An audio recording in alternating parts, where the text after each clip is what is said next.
Kita udah kirim surat izin. Kita udah ngirim Surat surat izin izin. tersebut kepada Mabes Ya. Polri. Tetap surat izin, tapi kita sama-sama main aturan. Jelas nggak? Aturannya apa? Pemerintah Aturan apa? ini diskresi kepolisian. Kamu lewat sana. Diskresi kepolisian. Nah, saya anjurkan Prabowo arahkan bidikannya ke Solo, ke Mukidi, yang terus saja membiayai ternak-ternaknya untuk terus mengganggu pemerintahan Prabowo.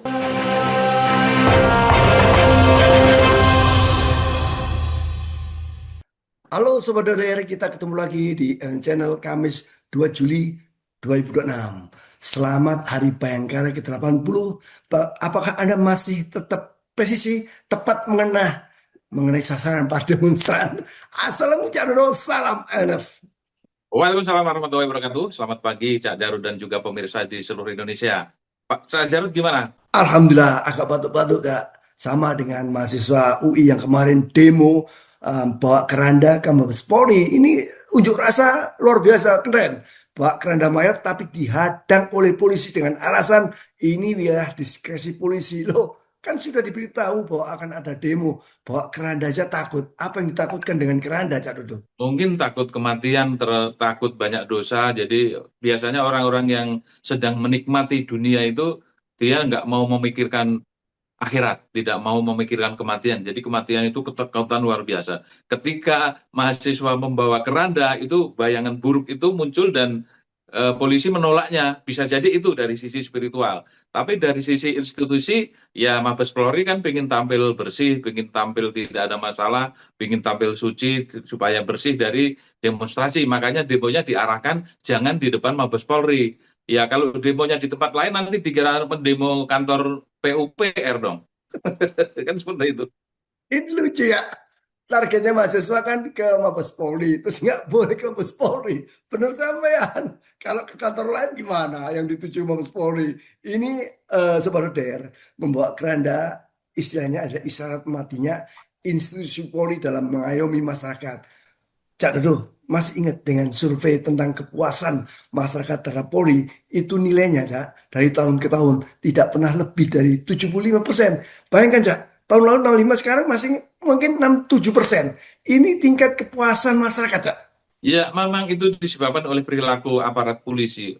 Polisi menyebutnya oknum. Tapi kalau dari 10, 9 yang melakukan ya bukan oknum lagi. Jadi dari zaman dulu emang polisi itu tidak menjadi pelayan masyarakat, tapi menjadi musuh masyarakat karena tindakannya yang represif. Yang di lapangan itu juga polisi tidak dibekali dengan pengetahuan hukum yang memadai, sehingga ketika menangani berbagai persoalan, kriminalitas, demonstrasi itu kadang-kadang yang diutamakan adalah kekerasan, bukan persuasi. Kemudian di tingkat atasnya polisi main proyek, main APBN, kalau di tingkat menengahnya main backing-backingan, semuanya di-backing oleh polisi. Jadi itu semua terlihat oleh masyarakat, jadi wajar kalau kemudian masyarakat itu tidak pernah puas terhadap apa yang dilakukan polisi. Apalagi sekarang polisi diberi kekuasaan, diberi kewenangan untuk mengelola dapur-dapur MBG sehingga makin gemuklah polisi-polisi di Indonesia. Iya, ketika hari ulang tahun Bayangkara, bagaimana Kapolri Sigit Prabowo itu memberikan satu penghargaan dan juga berpidato bahwa SPBG yang di bawah Yayasan Polri tetap akan berjalan dengan mengcover seluruh kegiatan. Bayangkan, ini seorang Kapolri ngurusi MBG, Kak. Ya, kebolak-balik nggak karu-karuan ini soal penghargaan. Polisi memberi penghargaan kepada presiden. Memang secara hukum tidak ada aturan yang melarang, tetapi dari etika dan dari tata kelola pemerintahan ini jauh dari etis. Seorang presiden mestinya yang harus memberi penghargaan kepada bawahan. Tapi ini Kapolri memberi penghargaan kepada presiden dan itu dikalungkan kepada presiden. Ini kan tontonan yang sungguh-sungguh ajaib lah gitu, karena memang tidak pantas dan tidak selayaknya. Dan kelihatannya ini memang polisi memang harus berterima kasih kepada Pak Prabowo karena sudah menjamin keamanan untuk tidak mengganti Kapolri entah sampai kapan. Kalau menurut netizen karena ini titipan Jokowi. Nah, kalau sudah bicara dengan Jokowi ini, Pak Prabowo ini sudah seperti kalau kata Rocky Gerung ya bebek lumpuh gitu. Nggak mampu berbuat apapun. Dan terakhir ada peristiwa yang betul-betul mengganggu akal sehat kita. Apa itu, Cak, yang kaitannya dengan upacara juga? Oh, waktu Hari Bayangkara ya, yang Anda Ah kirimkan iya. itu, ya, itu kan kemana Hari Bayangkara? Pak Jokowi hadir, Hmm. lucu ya, kalau lihat gambarnya ya, bagaimana Hmm. Prabowo masuk terus salaman dengan para pejabat atau tamu yang hadir. Tapi ketika berhadapan dengan Pak Jokowi, kok tiba-tiba hormat? Apa makna yang tersirat di sini, Sah? Maknanya ya ketertundukan itu. Jadi deretan pejabat, deretan mantan presiden itu semua hormat dulu. Jadi mereka yang hormat dulu kepada Pak Prabowo. Tapi pada saat Pak Prabowo sampai di depan Jokowi, Pak Prabowo dulu yang hormat. Ini kan siapa yang menjadi atasannya dan siapa yang menjadi presiden. Semua itu sudah menjelaskan seluruh dugaan publik bahwa Pak Prabowo ini ya dikendalikan oleh Solo, dikendalikan oleh Jokowi, dan tidak bisa terbantahkan lagi peristiwa itu. Akhirnya mengkonfirmasi dugaan-dugaan masyarakat bahwa Pak Prabowo tidak bisa berbuat apa-apa tanpa restu Jokowi. Kan seperti itu yang terjadi. Bahwa kemudian ada tindakan lain yang masyarakat menilainya sebagai keberanian Prabowo, tapi semua sudah terbantahkan oleh peristiwa itu. Buktinya Pak Prabowo hormat dulu kepada Jokowi. Bukannya Jokowi hormat kemudian Pak Prabowo, tapi Pak Prabowo dulu hormat, baru Jokowi. Ini betul-betul pemandangan yang gelikan. Jadi Sobat Doder, wajarlah ketika seorang Amin Rais juga bersuara keras, Cak. Bersuara keras tentang relasi antara Prabowo dan Jokowi.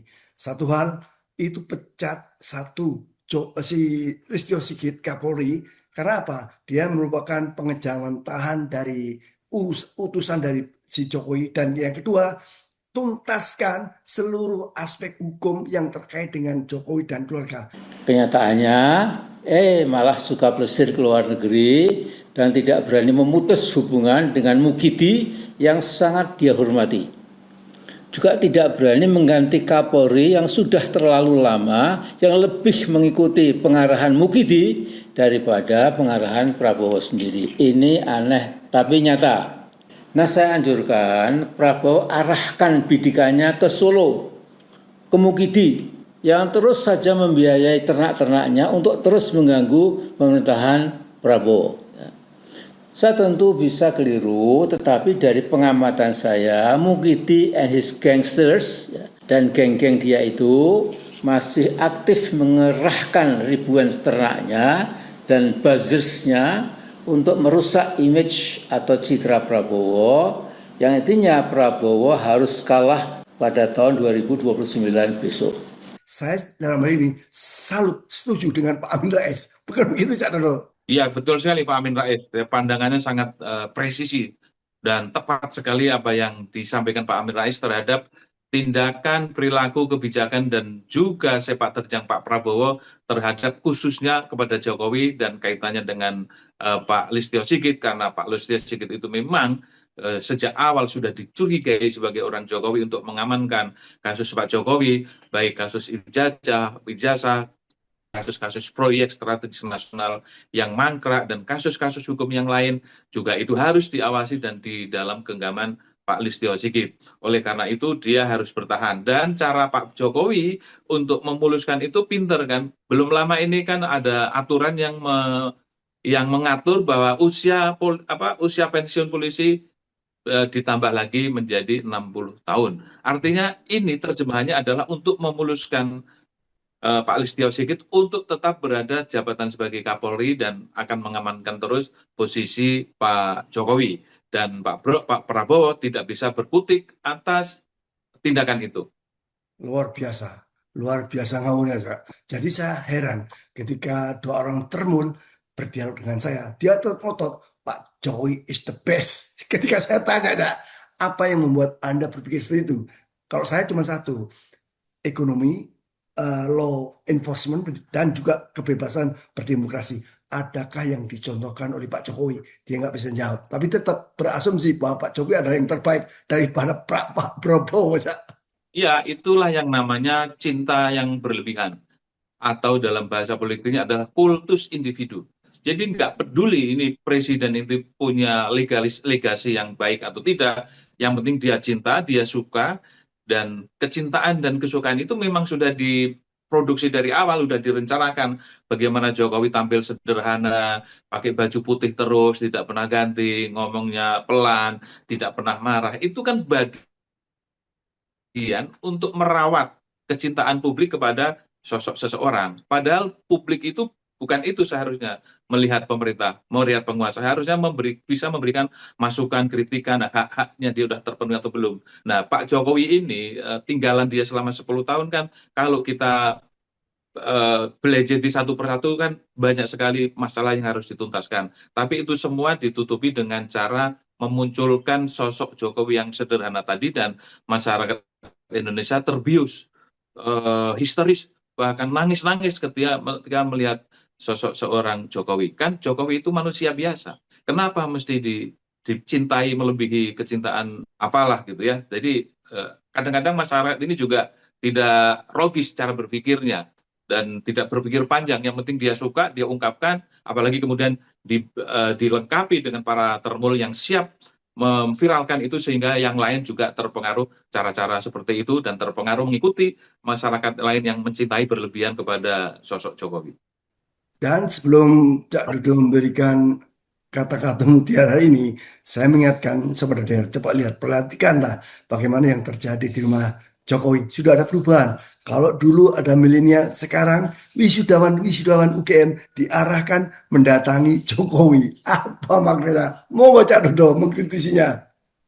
Lagi-lagi ini kan sebetulnya perang lembut ya, perang soft yang dilakukan oleh Jokowi karena target 2029 itu dia harus mencalonkan Gibran untuk menjadi calon presiden atau wapres. Pilihannya kan kalau tidak berpasangan dengan Prabowo Gibran, maka Gibran akan mencari pasangan yang lain. Oleh karena itu dari sekarang semua sudah dikondisikan, termasuk polisi-polisi yang masih baru selesai pendidikan kan harus berkunjung ke rumah Jokowi. Jadi apa yang disentil oleh Pak Amin Rais itu sangat betul, dan Pak Prabowo kalau mau didukung oleh masyarakat, kalau mau tindakannya tindakannya bermanfaat untuk masyarakat, dengarkan apa yang disampaikan Pak Amin Rais bahwa dia harus menjauhkan diri dari Listio Sigit dan juga Teddy Indra Wijaya, karena dua orang ini adalah pada program Makan Bergizi, Polri menargetkan 1.500 SPBG Polri di tahun 2026. Adapun hingga bulan Juni ini telah terdapat 1.415 SPBG dengan rincian 828 SPBG terlokasi, 227 SPBG dalam tahap operasional dan 360 SPBG dalam tahap pembangunan. Termasuk 33 diantaranya dibangun pada daerah 3T. Seluruh SPBG tersebut diperkirakan dapat melayani 3,5 juta penerima manfaat serta menyerap 70,7 ribu pekerja. SPBG Polri telah memiliki 348 sertifikat baik higien sanitasi, 146 Mukidi yang punya cita-cita jahat untuk membangun nepotisme dan feudalisme kampungannya itu harus dihadapi dengan two-pronged attacks, yaitu serangan dari dua sisi. Sisi pertama, bongkar mega corruption yang dilakukan oleh Mukidi dan anak-anaknya dan termasuk gratifikasi. Mengenai hal ini, Dr. Ubedillah Badrun, dosen senior Universitas Negeri Jakarta, punya data relatif lengkap. Masih disimpan beliau. Kemudian mega corruption yang dilakukan Mukidi sendiri harus dibongkar sehingga mampu membiayai ribuan termul yang rata-rata pimpinannya setengah matang secara intelektual. Last but not least, sisi kedua, ganti segera Kapolri, copot para menteri titipan Mukidi yang jadi musuh dalam selimut Mas Prabowo, dan bekukan KPK made in atau made by Mukidi segera.